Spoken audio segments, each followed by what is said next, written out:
கவர்ச்சிகரமான திட்டம் மூலம் புதுச்சேரி சுற்றுலா சைக்கிள் திட்ட நிறுவனத்தில் 45 கோடி ரூபாய் மோசடி நடந்ததாக சைபர் கிரைம் போலீசார் வழக்கு பதிவு செய்து விசாரணை நடத்தி வருகின்றனர். 4.5 லட்சம் ரூபாய் முதலீடு செய்தால் மாதம் 52,000 ரூபாய் வங்கிக் கணக்கில் செலுத்தப்படும் என்ற கவர்ச்சி திட்டத்தை நம்பி முதலீடு செய்து பொதுமக்கள் ஏமாந்தது எப்படி? புதுச்சேரிக்கு தினமும் ஆயிரக்கணக்கான சுற்றுலா பயணிகள் வருகின்றனர். அவர்கள் புதுவையில் உள்ள வாடகை சைக்கிள், ரிக்ஷா, இ-பைக் உள்ளிட்டவைகள் மூலம் சுற்றுலா தலங்களை சென்று பார்வையிடுகின்றனர். இதனை பயன்படுத்தி சுற்றுலா சைக்கிள் நிறுவனங்கள் புதுச்சேரியில் அதிகரித்து வருகின்றன. அதில் சில நிறுவனங்கள் பொதுமக்களை சுற்றுலா சைக்கிள் திட்டத்தின் மூலம் முதலீடு செய்ய வைத்து மோசடிகளில் ஈடுபட்டு வருவதாக சைபர் கிரைம் போலீசாருக்கு புகார்கள் வந்தன. 4.5 லட்சம் முதலீடு செய்தால் மாதம் 52,000 ரூபாய் வங்கிக் கணக்கில் செலுத்தப்படும் என்றும் 9 மாதங்கள் கழித்து 4.5 லட்சம் ரூபாய் பணத்தை பெற்றுக் கொள்ளலாம் என்ற கவர்ச்சி திட்டத்தை அறிவித்துள்ளனர்.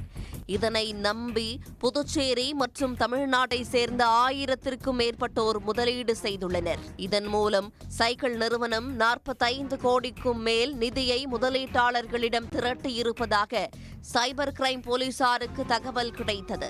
இதன் பேரில் புதுச்சேரி சைபர் கிரைம் போலீசார் காமராஜர் சாலை பழைய கலெக்டர் அலுவலகம் அருகே இயங்கி வரும் பிரபல சுற்றுலா சைக்கிள் நிறுவனத்தின் திடீர் சோதனை மேற்கொண்டனர். நிறுவனத்தின் அனைத்து கதவுகளையும் மூடி உள்ளே சோதனை செய்தபோது அங்கு கணக்கில் வராத 2 கோடி ரூபாய் பணம் இருப்பது தெரிய வந்தது. இதையடுத்து வருவாய்த்துறைக்கு தகவல் தெரிவிக்கப்பட்டு வருவாய்த்துறையினர் முன்னிலையில் பணம் பறிமுதல் செய்யப்பட்டது. தொடர்ந்து போலீசார் மற்றும் வருவாய்த்துறையினர் நிறுவனத்தின் வணிக உரிமம் சான்றிதழ், நிறுவனத்தின் தலைமையிடம் எங்கு உள்ளது, உரிமையாளர் யார் என்பது உள்ளிட்ட பல்வேறு கேள்விகள் எழுப்பினர். இதற்கு நிறுவன ஊழியர்கள் யாரும் சரியாக பதில் அளிக்காததால் நிறுவனத்திற்கு வருவாய்த்துறை மூலம் சீல் வைக்கப்பட்டது. 4.5 லட்சம் முதலீடு செய்தால் மாதம் 52,000 ரூபாய் பணம் தருவதாக 45 கோடி ரூபாய் மோசடி செய்யப்பட்டதாக கூறப்படும் சம்பவம் புதுச்சேரியில் பரபரப்பை ஏற்படுத்தியுள்ளது.